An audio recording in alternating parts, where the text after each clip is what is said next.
Have you ever had this intense feeling of stress, where no matter how many sheep you count or what type of tricks you try to do, you just cannot fall asleep? This looming presence of the never-ending task list stuck in your mind, all the things you still need to do, keeping you awake for seconds to minutes to hours. Yeah, me too. So, I made a horror game about it. What are you doing? This is so dumb. This should not take this long. Yes. Okay, we need to fix that. Why are we making a horror game? I'm so mad at. Earlier this year, me, as my talentless self, decided to start working on an indie game.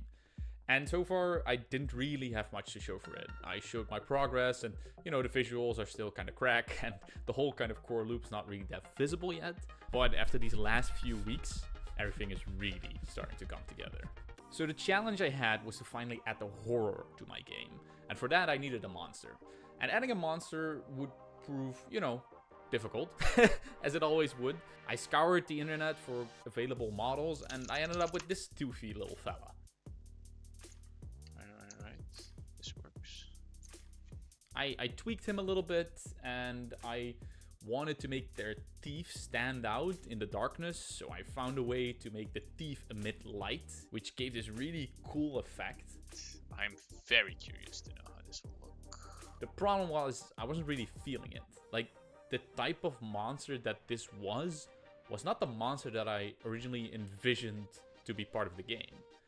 For me, the game is about stress, and stress needs to be an embodiment to some sort of monster. And this was just more of like a, you know, your average, ooh, it's a doofy little monster dude that's gonna get you monster, which just wasn't the vibe that I wanted.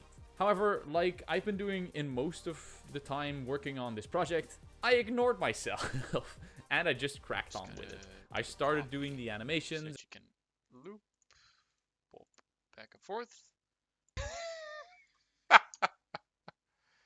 What are you doing? Let him dance.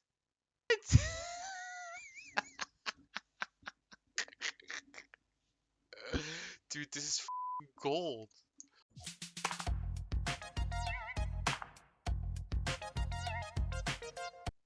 Okay, so the new dude works. Yeah, there we go. There you go, buddy. Alright, alright. It took a bit. It was fun. Then I wanted to get the monster to kind of be in the room somewhere so I could see it in the night sequence and kind of check how that would come across. That is perfect. Oh, that's gonna suck. Now, the one thing that really has been doing wonders for me in this whole development adventure is that I get to take distance. Like, often I find a problem and I'm just bashing my head against the keyboard for like hours and not getting any further. But since I still have a full-time job alongside this, I do these videos, and, you know, I just don't have all the time in the world to constantly bash my head against the keyboard. Oh my god, dude, I fucking hate this. I should not make scripts this way. This is so dumb. This should not take this long. Like, this is so fucking stupid. Like with the monster and these animations. The monster wasn't what I wanted it to be, and the animations weren't working. And I started to realize more and more that the best thing I could do in a situation like this would be to take that distance, right? Like, get away from my project and figure out what I wanted to do next in a different setting. The problem was that since I work until late in the evening, I would often go to bed with all these problems kind of stuck in my mind. And then what would happen is I would have these 30 minutes of ceiling duty where I just lay down, look up against the ceiling, and get kind of these ideas rolling and these problems being stuck in my brain. Bit what this game is about, right? And then lo and behold, just before I fall asleep, solutions would come to me. And as a solution comes to me, I would write it down. I would get excited for kind of the next day to get on out there. Issues are that often it wasn't just one problem that I was trying to solve. So before I knew it, I would be doing these 30-minute problem routines 3 times before I could finally sleep. And one night, the solution of the monster finally came to me. So to me, the problem of the monster was that it wasn't human enough. It was too much a cartoon monster with big teeth, right? So I inverted the process. Instead of starting with the monster, I wanted to start with the player character. And then from the player character, I could derive the monster to be more of that embodiment of stress and that kind of weird self-flagellation monster type thing that I had in my mind. So I grabbed the model of the player character, which I'm not ready to show yet, and I started stretching its limbs and forcing its kind of mouth in this forced smile like you would see in the original Joker movie. And then I would make its skin like darkish bluish, so it would kind of reflect in the night but also be hidden. And then of course I made the eyes and the teeth light up, and the results were very nice. He's creepy, dude. Oh boy. Look at the long arms and legs. He's creepy. Me. Cool. We now have ourselves an incredibly unsettling, long-limbed monster man. I got the correct monster model in there, and I animated it, and it looked precisely like what I wanted it to be. It had these weird kind of bone structures due to the limbs. The crawl animation was extremely creepy, and it just looming over the bed was already unsettling from the start. And for me, this was a real victory, because part of me was so happy because the hardest part was over. As I've said multiple times before, like, art is by far the weakest side of me. So I was really dreading finding these models and editing them to a way where I would be happy. But my god, was I wrong. Because nothing could have prepared me for the fact that this was just the beginning. I don't know how to feel about this. This took too long. Yeah, but we should just be happy that it's over. So the next thing I wanted to make happen was that the monster would actually spawn. Instead of me just dragging it into the scene, it should follow a set of semi-randomized rules. And the rules I had in mind were as follows. First, the monster should have some semi-randomized positions all across the room to be able to appear. Second, if the monster was too far away, it should kind of slowly move towards you at a pace where you wouldn't really notice until it was too late. And third, if a spawn point where the monster could appear is currently in the view of the player, it shouldn't appear until it's not. This was all relatively doable. I got through it quite fast and found out a way where I would just kind of pause the spawning instead of skipping the spawning if a player was looking at a specific position. This would create these creepy scenarios where you would look at a specific position and then slowly scout around, but the moment you would go back to your original position, bam, a monster could be there. However, as I was expanding kind of the positions where the monster could spawn, one of those spawn points was starting to break my frickin' brain. It doesn't. It just crawls on the floor. Let it go.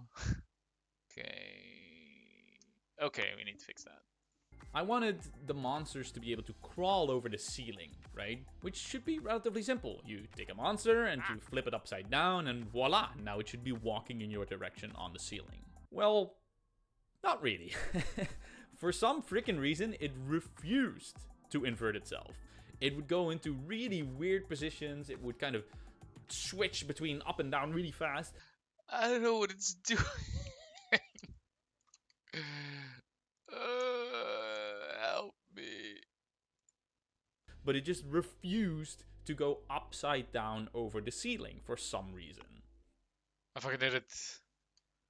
I fucking did it. It's upside down. Woo! Look at that. Oh my god, dude. Fuck me. This took me 3 hours. 3 hours! To just have it like fucking crawl on a goddamn ceiling. My goodness gracious, dude. This sucks. Alright, now we finally have a spawning visual monster. It shouldn't get much harder than this, right? Remember when I said that this was just the beginning? Yeah, that feeling kind of never went away. It kept resetting. Like, I would have uncovered the solution to one problem that would have kept me up awake at night, and before I knew it, the next day the exact same thing would happen. And I wanted to add something really simple. Right now, the monsters would kind of walk towards the player, but not look at the player. And since I couldn't really make an animation of the monster looking at the player because it would be positioned in all different types of positions from the start, I had to figure out a way to do it. Thankfully, there's this great tutorial out there by the Lord and Savior Brackies who explains to you the fact of animation rigging, where you could just take a bone and force it through code to do a thing, which overwrites the initial animation. And dude, this tutorial made it look so freaking simple. You just have like a point and you move it around, and then the bone would kind of look at the point that you're moving around. Simple as that. Easy as pie. No, it's freaking not. It took me 3 days of suffering. 3 days to get this to work. It's just moving a bone around. I want you to look at there, but what is wrong with you? What the fuck, dude?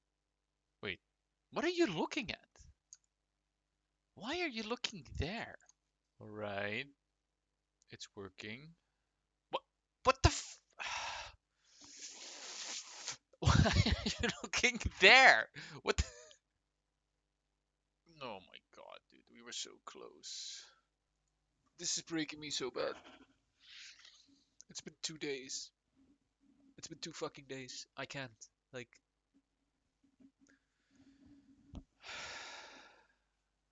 Yes! You're looking at me, you're looking at me, you're looking at me. Yes! They're all looking at me. Look at that! Like, you can see the spook. Look at that. Oh, dude, this is gonna suck. Oh, one can sit in the chair. So the result that kind of Bracky showed and a bunch of other tutorials that I found were all lies. I mean, not really. Like, for them, of course, it worked in that way because they didn't create a really shitty script like I did. But for me, I had to jump through like a million hoops to make it so that this freaking monster would just continuously look at the player while moving around. Now, with the monster finally spawning, moving, and looking at the player, I wanted the player to be able to destroy it. And the way that I wanted to do this was to create a sort of system where it embodies the idea of face your fears. So as a monster comes towards you, you would have to look it in the eyes for a few seconds, and then it would disappear or disintegrate. I never got to the disintegration part, but I'll get to that at some point. Now, there was one problem with the setup, and that was that I had no feedback whatsoever telling the player that what they had to do was look the monster in the eyes, and that that was a positive thing. And this brought me to one of the most important points in games, which is feedback. Feedback is quite simple to explain. Let's say you have a dog. Wait, let's replace that with, let's say you have a cat. If I want my cat to give me a paw, I would say the word paw, and if they give me a paw, they get a treat. Positive feedback, right? I know if I do the thing they ask, I get a nice little treat. If my cat jumps on the counter, which they're not allowed to do, I'll say and they will go like, oh no, that is a sound I do not like. I will jump off the counter. Negative feedback. And that will teach them that what they are doing is wrong. Players are a lot like that. However, with a player, I cannot just sit beside every single player and hold their hands and teach them what they're doing right or wrong. So I will have to teach that to them through whatever mechanics or visuals I show the player at that time. Now, currently for the you are doing it correctly feedback, the light will start flickering. My light kind of flickers if I look at them, and then they get removed. I think their health is maybe a bit too low. Jesus Christ, dude. Like, these guys that can spawn close fucking suck, man. And I'm not sure if this is the best way to portray this, because I know that in most horror games, as a light flickers, it's often a bad thing. But I think that if I kind of put other layers of feedback on top of that, it would start showing more positive signs. And this is just one form of feedback, right? Like, we know feedback in many different ways. There's also direct feedback. Now, I thankfully have the luxury of everyone watching this. So if you have any feedback, if you think this is good or bad, let me know in the comments. And if you like what you're seeing, consider subscribing, because it really helps the channel grow and get this in front of more people, so to say. By now, I had almost everything. I had a monster appear, I had it come towards you, there was a way to remove them, there was feedback that would show you that you are removing the monster, and all in all, it was kind of coming together. I was just missing one really important ingredient for this type of horror game, which was the jump scare. Now, I created the jump scare in the most janky, weird-ass ways possible. If you look at it from the side, it looks like absolute ass. However, I could always change it later, and for what I wanted it to do, in this form, it was like really effective. Dude, I even know that it's coming, and I'm a little spooked. Oh, Jesus fucking Christ. Okay. At this point, I felt like we were really getting somewhere. Even without the sound, I was getting scared by the game. It was intense. It got like these nice little endorphin removals the moment that I got the jump scare. It was good. But every horror game needs one really crucial element, which is sound. I wanted to do a lot through the sound. I wanted to give more feedback to the player, and it would of course intensify things like the jump scare. One of the ideas I had in mind was that through breathing and the sound of a heartbeat, I could kind of tell the player how good or bad they were doing. The harder your heart was beating, the more monsters would be in the room, and the faster and more anxiously you breathe, the closer you are to being scared out of your fucking mind. To get the sounds, I started by recording what I needed, which was fun, but also quite hard. Alright, so I'm gonna try to make this sound as unsexual as possible.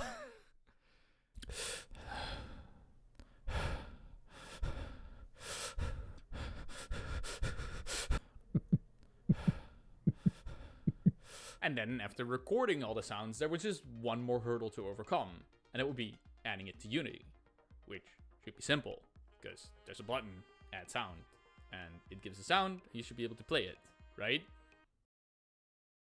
Hey yo, what the Adding the sounds that I wanted to add were, of course, again, one of the hardest things in the world to overcome. Because I wanted to do something special, where you would have like different intensities playing and they should overlap each other and they should go up and down the whole road. And then I learned that I would have to like create my own whole sound manager through code. I'm a really bad programmer. I don't want to do that. So I started searching for like better solutions, or let's say easier solutions. And this brought me through a cool plugin called Feel, which is this plugin that allows you to create these types of feedbacks that I talked about, but without too much coding effort. The problem is, like, most of the time you have to map out all the kind of animations and lerps you want to do, but through this tool I could just do it visually and create a sequence, and it would all work fine and dandy. I really fell in love with that plugin, but there was one thing it didn't do that well, which was sound. The original thing I wanted to get out of the plugin, it was kind of bad at. And of course, like I've done multiple times before in this project, I went in against my better judgment and ignored it and just started adding everything through that plugin. I then wanted to create the jump scare sound. But creating a jump scare sound is actually harder than I originally anticipated. I could just do a few growls, add in some hard sounds, and it'd be good. It wasn't. I hated it. It was bad.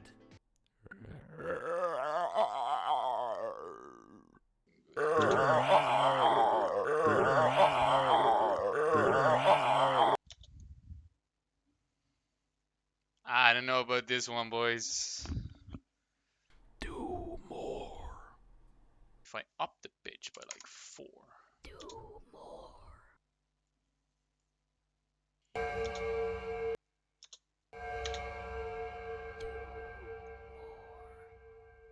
Okay. I'm gonna see how it works in game. I'm shit out of luck. I have no clue. I'll be fully honest. I then finally put everything together. I had the sound of the breathing, of the heartbeat. I really liked this extra effect that I gave the jump scare, where it would whisper, I should do more, because that's like the inner voice that I'm trying to portray through the game, right? Like this stress level of like, fuck, I'm not doing enough, I should do more. And I really liked it, but the jump scare sound wasn't playing 50% of the time. Hell, the flickering bugged out. Like, all the sounds were very, very glitchy. So I finally pushed the systems to its limit. We're getting somewhere. I just don't understand why that sound didn't play. Because that sound should have played. I'm gonna see if I can change the way that the sounds are initiated through this new tool, in the hope that it doesn't break, because it's super inconsistent at the moment, and I think that's because I'm doing it wrong. And this happened so close to being done with everything. I implemented all the feedbacks and sounds that I wanted. I added this extra transition that I was really looking forward to make the day and night cycle have a bit more context. And then it just came to a point where the tool that I was using, that I already felt wasn't really doing sound that well, broke on me. And that broke me, because I was like, I just want to be done, right? I want to start making the video. I want to show you guys all the really cool progress I made. I'm super happy with where it's at, but it just wouldn't. So I had to kind of force myself into a position where, okay, how am I going to fix this? I can't make the whole sound system myself, and I cannot do it through this new tool. So lo and behold, I had to learn yet another software. Alright, so I'm gonna try something else. Because the audio this way is too unreliable. And then I found out about Fmod, which is apparently industry standard or whatever. So I'm gonna try that. I'm gonna keep Feel in there as well, because I really like all of the other stuff it allows me to do. Tweening, fades, bunch of really cool shit without having to program in curves. Like I can do like some nice effects, but for the sound it's really not working at all. So I'm gonna try this and see if that works better. Just to give you an idea of everything that I'm using to make these games and then these devlogs, my list is getting really, really long. So far, I've been expanding my software repertoire every single episode that I make here. Currently, dude, I'm getting actually upset. Currently, my list is Unity, Google Suite, Audacity, OBS, Blender, GIMP, plugins for Unity, GitHub, Visual Studio, and now finally, to get to the full bloody 10, I'm gonna use Fmod. Dude, what the fuck? You know, like, building these devlogs is super fun, but there's so much, like, so many different things you have to do and learn, so many skills you need to understand, get better at. This list is long, man. Like, Jesus. I have so much more respect for everyone doing this. Fmod is great, though. I loved it. Like, the moment I actually got into it, it was amazing. Like, all these effects that I wanted to get out of my sounds, and sounds is so important for like, a horror game, it was working. Like, I liked it. It's just another software I have to use now. And with all these final things finally working, all the extra additions I did, all the sound now doing exactly what I wanted to do, how I want them to do it, I had the full loop. Like, the full kind of night loop was now done. And, you know, I think it works. But, you know, you be the judge of that. Have a look.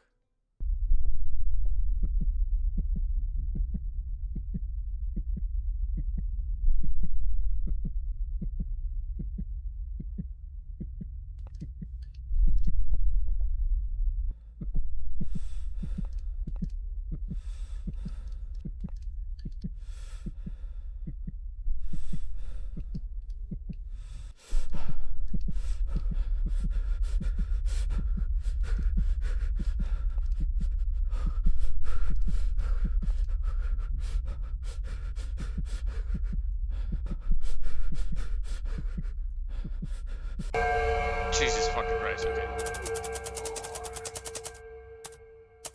Alright. It works. Now, with how the night currently looks and plays and feels, with all the extra effect and sound and fun kind of scary gameplay that is in there, my day, the thing I worked on the most so far before this, really sucks. My day cycle is the most boring thing in the world. Thankfully, I have a bunch of ideas on how to make it really good and a lot better. And I feel like we're even closer now to having something playable and maybe demoable very soon. So I'm gonna work on kind of the day cycle next. After that, I will probably have to do a overhaul of some of the graphics, because it looks a bit like ass here and there. But overall, you know, we're actually getting somewhere. I think we're making a lot of progress, and I'm happy that I can share it with all of you. And I hope that you also kind of enjoy this and the way I'm trying to evolve my devlogs alongside the game itself. And if you like it, let me know. I want to know how people feel about it. I'm hungry for feedback. But for now, I just want to thank you for watching. If you haven't watched the start of all of this yet, you can watch it here right now. Here, right? Sorry, I had to look at my camera. But, you know, thank you so much for spending your time with my frustration. And I hope you enjoyed it.